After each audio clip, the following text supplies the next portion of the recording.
Хорошую печь сделать непросто.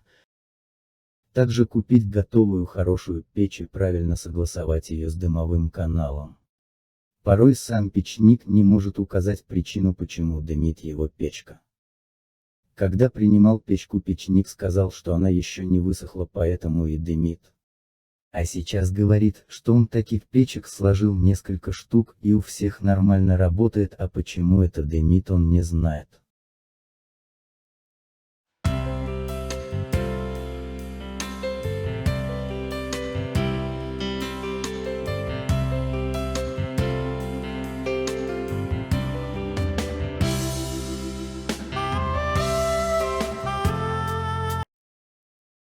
«40 причин дымления» разделены на 6 блоков.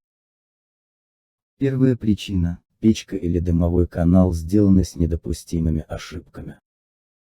Вторая причина – негативные изменения внутри печки и внутри дымового канала, ухудшение состояния швов между кирпичами или конструктивными элементами. Третья причина – изменение розы ветров в районе выхода дымовой трубы. Четвертая причина – погода и остывшая печь, приезды в дом с перерывами, как следствие, отсутствие или недостаточная начальная тяга в трубе. Пятая причина – сырые дрова. Выбор недопустимого топлива. Шестая причина – неправильный выбор режима горения, открытие задвижек или режима приточно-вытяжной вентиляции в помещении. При дыме от печки, скорее всего, причин будет несколько.